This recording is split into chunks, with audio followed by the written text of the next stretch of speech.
विपत्ति में कोई ना सहैया, रघुरैया बिना। विपत्ति में कोई ना सहैया, रघुरैया बिना। पहिला विपत्ति पड़ले राजा हरिश्चंद्र जी के। पहला विपत्ति पड़ले राजा हरिश्चंद्र जी के। मर घट में रहले नौकरवा, रघुरैया बिना। विपत्ति में कोई ना सहैया, रघुरैया बिना।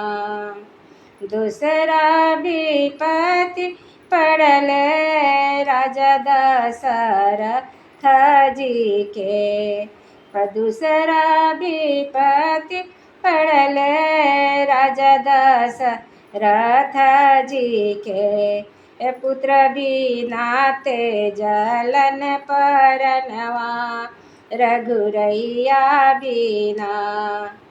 विपत्ति में कोई ना सहैया, रघुरैया बिना।